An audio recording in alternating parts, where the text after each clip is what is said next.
নমস্কার বন্ধুরা, 2025-এ 76তম প্রজাতন্ত্র দিবসে মানি হোল্ড চ্যানেলের পক্ষ থেকে আপনাদের আরও একটি এপিসোডে স্বাগত জানাই। প্রত্যেক দিনের মতো আজকেও আমি এই ভিডিওতে নিফটি এবং ব্যাংক নিফটির লেভেল প্রোভাইড করব। আপনারা প্রত্যেকেই জানেন যে মার্কেট যেদিন খুলবে সেই দিনের মার্কেট সারাদিন কেমন থাকবে তার ভবিষ্যৎবাণী আগের দিনের ভিডিওতে পেয়ে যাবেন। যেমন ধরুন, আজ রবিবার মার্কেট ক্লোজ থাকবে, কিন্তু আজকের দিনেই আপনি সোমবারের সারাটা দিন কেমন মার্কেট যাবে তার প্রেডিকশন আজ পেয়ে যাবেন। আর আপনারা নিশ্চয়ই জানেন যে আমার দেওয়া লেভেলগুলো কতটা ভালো কাজ করে। আমি নিজেকে বড়াই করে বলছি না, আমি বোঝাতে চাইছি যে যদি সঠিক মার্কেট ল্যাঙ্গুয়েজ জানা থাকে এবং যদি অপারেটরদের অর্থাৎ যেগুলো বড় বড় ইনস্টিটিউশন যারা মার্কেটকে চালনা করে থাকে তাদের যদি ফুটপ্রিন্ট ধরা যায় তাহলে মার্কেট থেকে বহু টাকা উপার্জন করা সম্ভব। এখন এই অপারেটররা কিভাবে ফুটপ্রিন্ট ছেড়ে যায় এবং এটা আপনি জানবেন কিভাবে? আপনাদের একটা হিন্ট দিই। ধরুন আপনি কোনো স্টক 100 টাকায় কিনেছিলেন, এখন তার মূল্য 500 টাকা, এবং এটাও আপনি জানেন আগামী 1 বছরে এই স্টক 2000 টাকা যাওয়ার সম্ভাবনা রয়েছে, এবং তার সাথে আপনার মনে এটাও ভয় রয়েছে যদি মার্কেট ক্র্যাশ হয়ে যায় তাহলে তার মূল্য তলানিতে ঠেকে যাবে। এখন বলুন তো আপনি কি করবেন? আপনাকে আমি 5 সেকেন্ড সময় দিচ্ছি। এক্ষেত্রে আপনার কাছে দুটো অপশন রয়েছে। ফার্স্ট, প্রফিট বুক করে বেরিয়ে যাওয়া এবং পরে যদি মার্কেট ঠিকঠাক থাকে তাহলে আবার এন্ট্রি করা। সেকেন্ড, মার্কেট যতই পড়ুক, যেহেতু ওই স্টকের উপর আপনার দৃঢ় বিশ্বাস রয়েছে তাই আপনি পড়ন্ত সময়ে কম দামে আরও শেয়ার কিনবেন, তাই তো? ঠিক একইভাবে অপারেটররা চায় কম দামে আরও বেশি করে কোয়ান্টিটি অ্যাড করার, কিন্তু কোথায় এবং কখন এন্ট্রি করতে হবে তার জন্য আপনাকে লজিক এবং মার্কেট ল্যাঙ্গুয়েজ জানতে হবে। সে যাই হোক, এই সম্বন্ধে পরে ভিডিও বানাবো। এখন আসি আসল কথায়। গত শুক্রবারে যদি আপনারা নিফটি এবং ব্যাংক নিফটির মুভমেন্ট দেখে থাকেন এবং যদি আমার দেওয়া আগের দিনের লেভেল ড্র করে রাখেন তাহলে বুঝতে পারবেন যে কতখানি অ্যাকুরেট কাজ করেছে। এক সেকেন্ড, আপনাদের বোঝার সুবিধার্থে কালকে লেভেলগুলো ড্র করে নিই।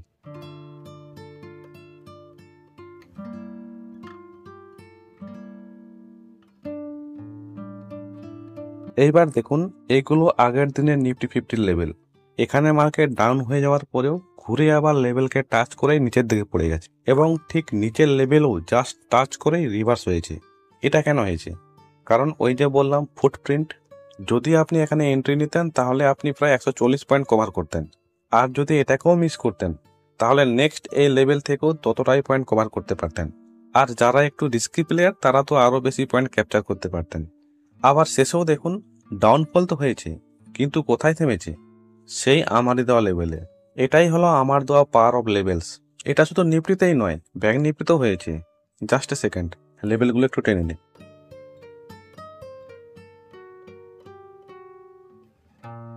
এইবার দেখুন, জাস্ট লেভেলকে টাচ করেই উপরের দিকে উঠেছিল, আবার ওই লেভেলের কাছাকাছি ঘোরাফেরা করেই উপরের দিকে উঠে গেছে, এবং জাস্ট উপরের লেভেল টাচ করেই আবার পড়ে গেছে।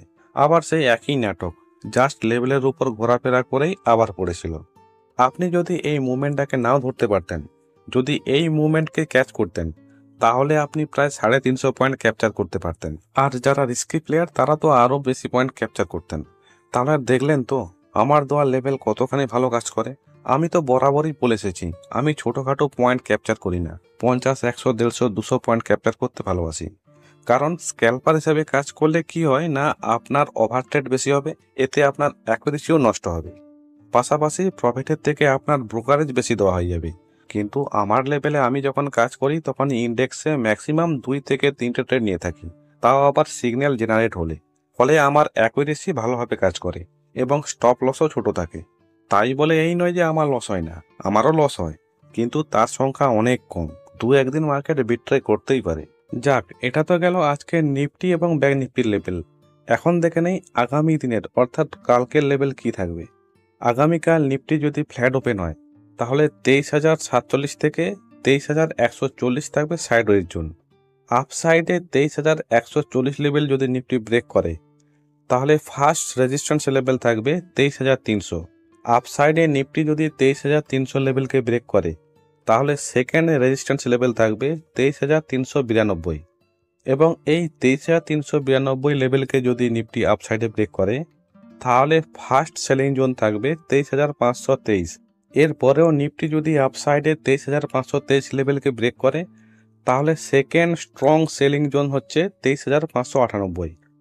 অপোজিট সাইডে নিফটি যদি ডাউন সাইডে প্লে করে এবং ডাউন সাইডে 23,047 লেভেলকে ব্রেক করে, তাহলে ফার্স্ট সাপোর্ট লেভেল 22,988 এবং এই ফার্স্ট সাপোর্ট লেভেলকে যদি নিফটি ডাউন সাইডে ব্রেক করে, তাহলে সেকেন্ড সাপোর্ট লেভেল 22,934। এরপরেও যদি নিফটি ডাউন সাইডে 22,934 লেভেলকে ব্রেক করে, তাহলে ফার্স্ট বাইং জোন থাকবে 22,879 এবং শেষমেশ যদি এই 22,879 লেভেলকেও ডাউন সাইডে ব্রেক করে, তাহলে নিফটির জন্য সেকেন্ড স্ট্রং বাইং জোন থাকবে 22,785। তো এটা তো গেল আগামী দিনের জন্য নিফটির লেভেলগুলো। এবার দেখে নেই ব্যাংক নিফটির লেভেলগুলো কি রয়েছে। তো আগামীকাল ব্যাংক নিফটি যদি ফ্ল্যাট ওপেন হয়, তাহলে 48,354 থেকে 48,755 থাকবে এর সাইডওয়েজ জোন। ব্যাংক নিফটি যদি আপ সাইডে 48,755 লেভেল ব্রেক করে, তাহলে ফার্স্ট রেজিস্ট্যান্স লেভেল থাকবে 48,935 এবং আপ সাইডে যদি এই 48,935 লেভেলকে ব্রেক করে, তাহলে ব্যাংক নিফটির ক্ষেত্রে ফার্স্ট স্ট্রং সেলিং জোন থাকবে 49,253। এরপরেও যদি এই লেভেলকে নিফটি আপ সাইডে ব্রেক করে, তাহলে সেকেন্ড স্ট্রং সেলিং জোন থাকবে 49,472। ঠিক অপোজিট সাইডে ব্যাংক নিফটি যদি ডাউন সাইডে প্লে করে এবং ডাউন সাইডে যদি 48,354 লেভেলকে ব্রেক করে, তাহলে ফার্স্ট সাপোর্ট লেভেল থাকবে 48,099 আর ব্যাংক নিফটি যদি এই লেভেলকে ব্রেক করে, তাহলে সেকেন্ড সাপোর্ট লেভেল থাকবে 47,913।